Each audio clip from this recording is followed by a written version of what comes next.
Welcome back, everyone, to another episode of the Vactor-Verse. I am Vactor. I'm with a very special guest today. Not only the editor-in-chief of Spawn from Image Comics and Todd McFarlane Productions, but a writer, a doomsayer, an occultist, a counterculturist. He is the one and only Thomas Healey. How you doing, sir?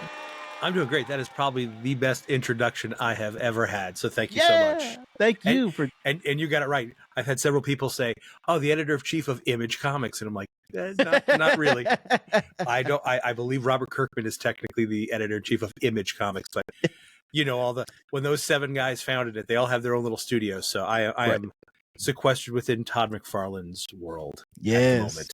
That is fantastic. And that's what I want to talk to you about today, sir. On top of all the other things that you have going on, because I've been seeing on your Instagram, you've got so many things going on. It looked like, just from the outside looking in, 2023 has been a fantastic year for you, as well as a busy year for the Healy household. So what have you been up to this year in 2023 before we get into Spawn? A lot. When COVID hit, everything was slowing down, and we actually ramped up. We went from 1 book to 4 books. Sales went up across the industry because nobody could do anything. Yes. So they were just reading and consuming and watching media in all its various forms. So that was a big deal, going from 1 to 4. And then at the beginning of 2023, we went, what if we go even bigger? And adding 2 or 3 books ended up adding 11 books. So the beginning half of the year was kind of sorting out what we felt the Spawn universe as a whole was missing. Where were the holes within the Spawn universe? And then that led into San Diego Comic-Con, which was probably the first madhouse of the year. And that brought us our first big announcement of 5 more titles. And then headhunting while I was there. I have a fun job. I don't have to actually work the booth, which is just a madhouse when somebody's doing a signing and Todd's there.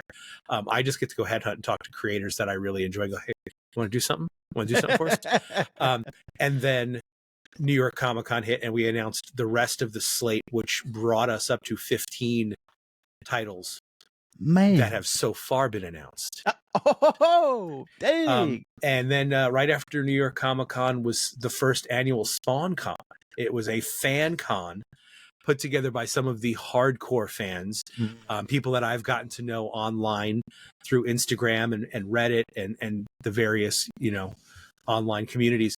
A great bunch of dudes, and they reached out and they were like, we want to do this, Todd, and this is what we want to do. And there was some back and forth, but it was held in Denver. I think they're going to try to bounce it around to different locations every year if they continue to do it. And I wish them the best luck. But it was a great time. Myself and Jonathan Galapian and Ben Temple-Smith were there, Brian Haberlin and Tom Orzechowski, like only people that have worked on Spawn and the various other books proper were there. And it was absolutely phenomenal. And now we're wrapping up for the end of the year because we've got, actually, these books now have to come out. We've been talking about them all year. And now we've got to put them together. So yes, man, that is fantastic. And I saw it on your Instagram. Anybody who's not following Thomas on Instagram, you got to, because there's all kind of, not only his stuff that he's posting, but the other artists and the other writers and everyone from the Spawn universe that you share on your stories. So fantastic stuff. So I will leave all the information in the description down below if you're all watching on YouTube, or if you're listening to this in audio form, just check the show notes. You'll have all of that information. But Thomas, always a fascinating person, even before accepting the job over at Spawn and Image. That you've always had an interesting life, sir. I'm always fascinated to see what you're doing every time I turn around and see you. But yeah, I did want to talk about kind of all of the different the highways of Spawn that have kind of spread out, because back in the day it was just Spawn and that was it, and it was like that was the only thing. But I think and I'm still you can go ahead and spoil if there's anything. There's nothing off limits here, so if the book has come out, then It's my fault that I'm not caught up on it. I'm currently, as we were talking behind You're the pretty mic. close. You're pretty close to where you need to be right now. Everything is kind of stemming out of that issue 300 where Spawn kind of that was the big thing. And I started when they were working on issue 303. So I started right after 300. The first book that I managed basically as the production coordinator was 304. So that's the first book that my name was in. Yes. So I'm very happy about that. Yeah. And now we're approaching 350. So I've been there for a while now. So yes, 300 was not only the world record setting book because 301 broke that record of the longest running independent comic. It's in the Guinness Book of World Records, but that was also a really good starting point where Todd tried to tie up a lot of loose ends, introduce a bunch of new stuff. And then once we started out, we said, okay, well, what other characters might be interesting to the readers? And Gunslinger Spawn was one of the first ones because he's only appeared in 3 issues. You know, he had a 1-page cameo in 119, and then they did a 2-part origin story in 174 and 175. So we knew he could be our Punisher, our Wolverine, our kind of like edgy solo guy. And then the next thought was, well, what about a team book? Well, what characters would fit in that? And that's worked well because there's a core group of characters. You know, there's Medieval Spawn and Mark. There's Redeemer, and there's Jessica Priest, she Spawn. But then you have characters jumping in and out. You know, Monolith has been there. Gunslinger was there for a bit. Soul Crusher, Haunt. You know, it's a great place for people to be able to do that and read a team book. And then the last thing was, you know, Todd is a huge Batman fan. You know, if you ask him other than Spawn, who's your favorite superhero, he's going to say Batman. So he's like, well, if Batman can have 2 books, why can't Spawn? And we've tried to, obviously, sometimes the stories, like we talked a little bit before the show went live, they will intertwine, but overall, it's not its own continuity. It's the same world, same universe, same character, but it's just 2 stories. So if you're reading Batman from DC and he's often space fighting Mongol, but in the same month you pick up Detective and he's fighting the Joker, you don't argue about that continuity. You just assume it's 2 separate stories that they happen to be telling. And that's kind of how King Spawn is. Spawn's going to be dealing with the larger picture, the wars between heaven and hell, who's sitting on the throne, that kind of thing, where King Spawn's a little bit more of a personal story dealing with possibly his past. Terry Fitzgerald's involved. Cyan shows up. Ooh. So it's a little bit more of a grounded story, a little bit more horror and creepy based because Javier Fernandez's art really leans into that beautifully. Oh man. Dang. So that was, so those are the 4. And then, you know, flash forward a year and a half, and it wasn't a scenario, and I want to say this very clearly, it wasn't a scenario where Todd and I said, how do we get the readership to buy more comics? Because that's not it. It was when and Todd had this conversation with me, when we founded Image, everybody did their own thing. They had their own studios. You might be a fan of Savage Dragon. You might be a fan of Spawn. I was personally a fan of Will Spertasio's Wetworks. Then there was all the Wildstorm stuff. You know, there was Shadowhawk. So there was a lot of different things. Sometimes they crossed over or they did little cameos and they mentioned it. But overall, there was a couple of different options that you had. If you look at Marvel and DC now, there are storylines that run through a lot of the books, but overall it's, okay, here's our Punisher style books that might be a little bit more adult. Here's our kid-friendly books over here. Here's our team books. So what we wanted to do with the Spawn's universe isn't say, hey, you have to read all of these books to get the full story. It was, if you're a fan of Spawn, and maybe you have your girlfriend, your wife, your cousin, your niece, your nephew, your brother, your sister, and you're like, man, I love this comic. Spawn's my favorite comic. They go, yeah, I am totally not into that. That's not my jam. But what if we started offering other books? They take place in the Spawn universe, and they might have a shout out or an affiliation, but we can start offering different things. So you've got books like Focus. Now, Focus appeared in Gunslinger Spawn for the first time, but his story when that book comes out is literally just a superhero-based story. He has no powers from heaven or hell. He's not affiliated or tied into that in any way. He has superpowers. You'll find out how he got them. But his story is just, how did I get these powers? What happened to me? And moving from there. If you're interested in more of like a sci-fi bent, we've got Rat City coming out, which is, what would it be like if World War III happened and corporations take over the world? It's Blade Runner, it's Cyberpunk 2077, it's Altered Carbon. The rich and the poor are separated further than they've ever been. So it's 100 and some odd years in the future. What if somehow somebody becomes a new Spawn at that point in time and says, I'm going to fight for the little guy because I'm a discarded soldier. I was left to die by my corporate masters. And now I'm going to be opposing them. And I have these powers. So that's really what we're going for. Spawn kills every Spawn. If you like Scotty Young stuff, if you like Invader Zim, Johnny the Homicidal Maniac, John Layman's writing that. It's just going to be fun. It's going to be weird. There's going to be so many Easter eggs because Rob Duenas and John Layman are just killing the art and the story in that. So that's really what we're doing. We're just trying to offer some different options for somebody who may not. They look at TMP, Todd McFarlane Productions, and just go, man, that's all going to be Spawn. It's all heaven and hell and to do with chains. And I saw that movie. And I don't really feel like that. But we've got all this other stuff. If you just like Western books and you've read Jonah Hex, well, you know what? I got Jimmy Palmiotti, who wrote 127 issues of Jonah Hex.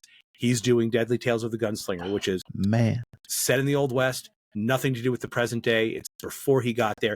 He's been describing it as it's 310 to Yuma meets Bone Tomahawk. Oh, so it's hardcore Western violence. Oh, so if you like Westerns and and shootouts and stuff, that's your book. Okay. And we've got a bunch more. And that's really what the goal was. Not to milk everybody.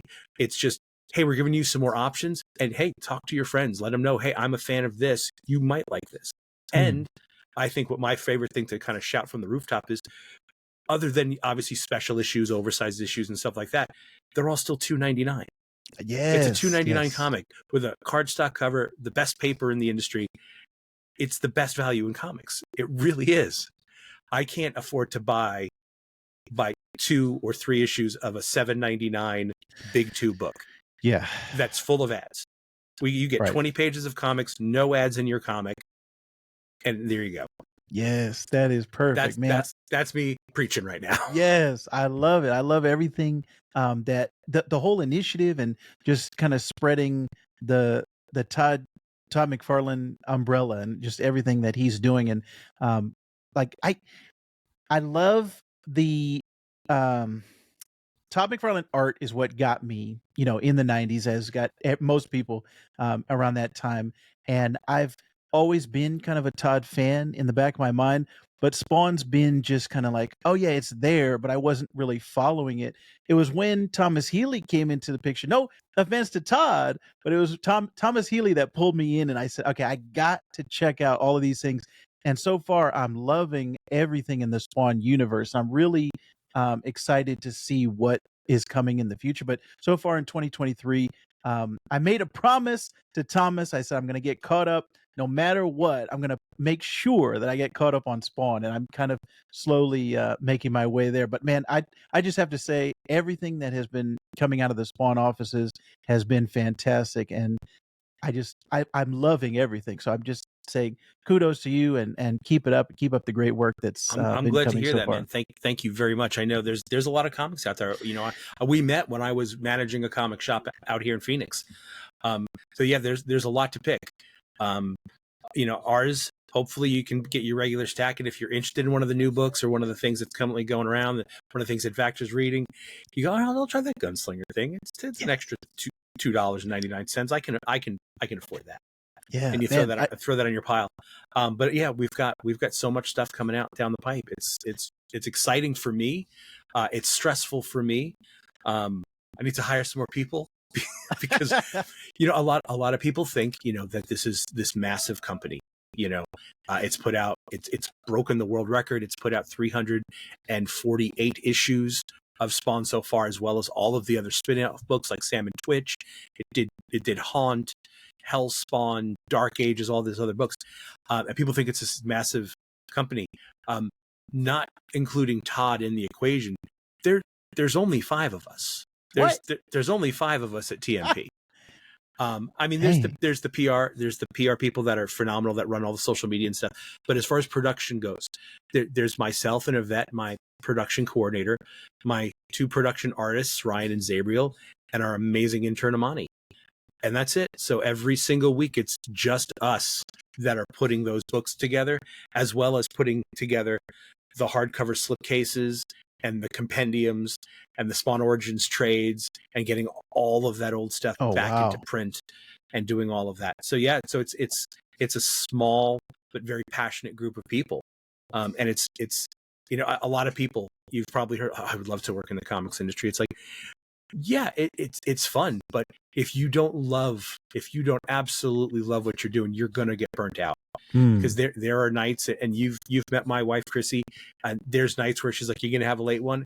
And it's like, yep, we're going to be up till about 3 or 4 in the morning because we're waiting on the last batch of colored pages to come in. And then we've got to set them in the InDesign folder. We've got to make any kind of color corrections that need to be done. And we have to get it to the printer before they open tomorrow, because if we don't, you know, we miss our print spot in the print queue, and they give that to another book, and then we have to bump a week, and then that shifts everybody's schedule. So it has to be done. So there are late nights, there are weekends. I try to post on my Instagram. It makes it look cool, like I just get to read all the secret stuff and hang out with all the cool people. But there's a reason that I'm on blood pressure medication now, man. But I love it, and I don't stress because I hate my job. I stress because I don't want to bump a book, and then that affects so many things down the line for not just us, but for the readers, right? You know, and for the shops. You know, people come in and it's like, oh, Spawn, oh, we didn't get it this week. I don't know, it didn't ship. Well, that just bums out everybody on a Wednesday. Right. So we just try to do the best we can. Man, yeah, I gotta say that is fantastic to hear. Just that passion in your voice, and just hearing about the industry as a whole. It's like, it makes me feel good about comic books. And there's sometimes that I'm kind of hesitant about the future of comic books, and like, there's so many things that are dividing people's attention up, and I'm something that I'm trying to do here with this podcast, with my YouTube channel, is to tell people about why are comics what I think is the best medium of any entertainment, and why do I love comics. And so it's like, my mantra has been, I love comics and you should too. And I just really want to kind of express that to people of, hey, why do you like comic books so much? And you're one of those examples to me of, like, that's the same type of enthusiasm and passion that I want to give off on my channel, is what you give off to me, you know, talking to you here or talking to you off mic or off camera.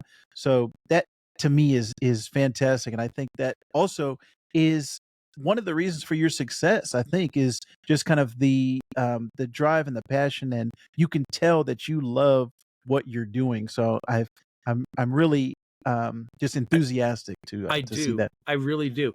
And I also, as a collector, I don't think I'm a typical collector. I think you've seen changes.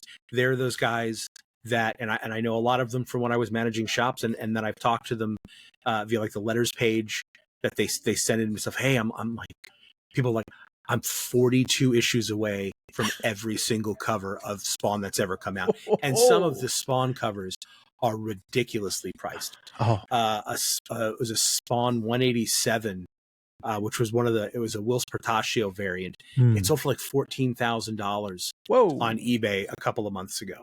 So there are some covers that are just several $1,000s for whatever reasons. But I like comics. The reason I like, to me, and I don't say this in a negative, I like that they can be, and what they used to be is, a disposable medium. I have books in bags and boards or a few slabs. Absolutely. They're the key issues that are important to me. My Swamp Thing #8, first appearance of John Constantine. Ooh, nice. I have a Hellblazer #1. I've got an Invisibles #1 signed by Grant. So those things, those are the important books to me. But I have maybe 2 short boxes, 1 long box full of issues that are collections. What I like about comics is I can read it. I don't worry about the condition of it. But if it's super cool, I can pass that along and be like, I gave it to somebody. Like, you're never going to go buy a $30 Blu-ray and go, this movie's great. Here, I'm going to give this to a friend. No, you're going to loan it to them, but you're going to expect that back. Right. But for comics, it's like, I want to get them out. I want to get them to everybody I can. Yes. So like, I just give them away, and I'm okay with that. Yes. You know, like I said, I still have my collection, my small bit, and there's a few trades that I'll have because it's like, oh, I got to reread that once or twice a year because that's just such a great story. But for the most part, I still like, and that's why I feel when you get these books, and I'm not slamming a company or a creative team at all, but when you get some of these books at $7.99 or $6.99 for a monthly, you're like, you're pulling that away. I get you got to make money. I get you got to support your movies and whatever, but you're taking away the fact that that should just be read, enjoyed, and shared. Yes. And to me, that's it. So do we occasionally at TMP do variance and ratio variance? Occasionally, yes. But for the most part, if you go back and look at the track record from when I started there, we don't. We do a few here and there. And then for the most part, we do like an A and B cover, maybe a C if it's really cool. But we don't do ratio variants other than maybe a special book, or because like Image, or in the case of like Batman Spawn, DC, they're like, hey, we want to do some ratio variants for these. But for the most part, you can walk in and pick up a Spawn book for $2.99. Yes, and that's what I would like to keep going on the new books as well. Sometimes an issue number 1 might be double sized, so it's a little bit more. But for the most part, I want anybody to be able to pick them up, and I want anybody to be able to pick up as many of the covers as they possibly can as well. Yes, and I also would encourage people, because I think sometimes we get it in our heads that, all right, this is issue 300 or this is issue 350. We have to go back and read every single issue. And Stan Lee had that phrase of every comic is someone's first comic. And I always try to think about that when I'm jumping into a new story, or when something comes along and I'm like, no, I don't have to read every single one. I should be able to just jump in and get the backstory from the context, or if I'm really interested, I will go back and reread it. But I've been able to do that actually with Spawn. Like I said, I've been kind of Spawn adjacent, the entire time it's been going. I was a huge fan when Spawn #1 came out, and then when the HBO show was coming out, and then I just kind of gravitated away from Spawn, but I've always known about it in the back of my mind. So now you have brought me back into the center of the Spawn universe again, and I said I'm just going to jump in kind of around the time that you jumped on, and it's been fantastic. Like, I haven't had any regrets so far. So I encourage people, if you're watching this and you're like, man, there's 350 issues, it's worth it to just jump in wherever you can. And like Thomas is saying, these books are affordable. It's not something that's going to be $7.99, $6.99. And that, so you can. And nobody thought about that when comics started, but as the industry's, hitting 70 years, 80 years, 90 years, it's going to be soon. You're going to have that. You're going to have these books. Now, we are never going to renumber. Todd's never going to risk losing that record. Yes. So Spawn will never renumber. So that is a barrier to some people. Like, well, I'll have to catch up. It's like, bro, it's a comic book. Right. Relax. Right. If you feel the need to get all of the information you need, I would say if you start at 296, yes, 296 and 297, which was the road to 300, gives the 2-issue overview of here's everything that happened before. That's a great starting point. Yes. And then you can go into 300, and that, not that it retcons anything, it doesn't end the world like a crisis. It just sends the world and expands it in 300 and 301.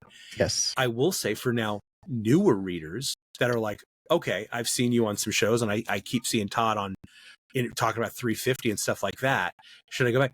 Honestly, if you wanted to, and you want to have a good fresh start, again, we're not retconning anything, we're not changing anything, but 351, I would say get 350 because it's going to be an incredible issue. It's Brett Booth's first issue on Spawn. Ooh. So without a doubt, it is going to be an impressively beautiful issue. But 351 and all of the 4 books that come out that month, so Spawn, King Spawn, Gunslinger, and Scorched, all of the books that come out that month will all be great starting points for all 4 of those books going forward. Might you not know who a character is because they mentioned him? Probably. You can look it online. But if you're looking at a starting point, the month that 351 comes out is a great starting place for all 4 of our books. Perfect, man. And then we've got a slew of #1s coming out in 2024. Yes. Have those all been announced yet, or is there still some under wraps for 2024? A lot have been announced. Oh, There might be a few that we're waiting for. Okay. So, but yeah, there's a lot already coming. So there might be stuff that doesn't even hit until 2025. Oh, wow. You know, because the production, people don't realize sometimes how long the production schedule is on. Here's the idea to getting it ready to be packaged. I mean, in some cases, it's a year. Ooh. You know, because there are people that have various commitments, and then it's finding the right team. You know, the artist, the penciler, the inker if they need it, the colorist. So there's a lot of moving parts. Okay, so gotcha. But yeah, but we have a lot coming out. Yes, man, I can't wait. I am going to be there. I hope everyone is going to be there as well for the ride. And like I said, if you're not following Thomas Healey, you need to be on social media. He's putting out some great content. There's always something interesting. Every time I take a visit to your channel or to your stories on Instagram, everything is always interesting. There's never a dull moment on the Thomas Healey feed.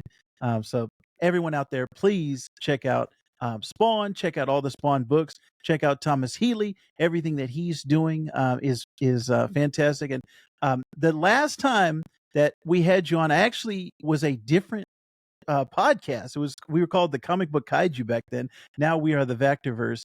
That was August of 2022. We are now in November of 2023. So I'm hoping that we can have you on as a regular. You are always a fantastic guest, sir. So thank you very much for joining us. I have known you for years. I think since the Atomic comic days. Yes. So that's been at least probably almost 15 years, maybe. Yes, maybe a little less. I want to say 09. Yeah. Yeah. So it's been a while. Just shoot me an email. Yes. Shoot me a text.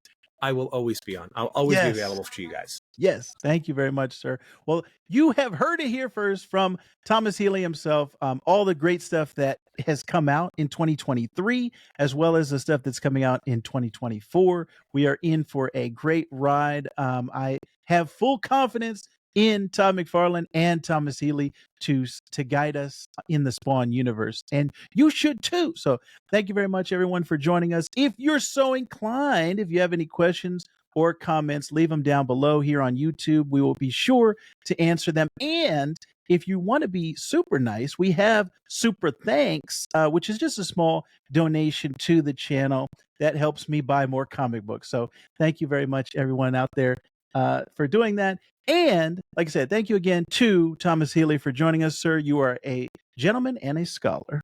Thank you for having me.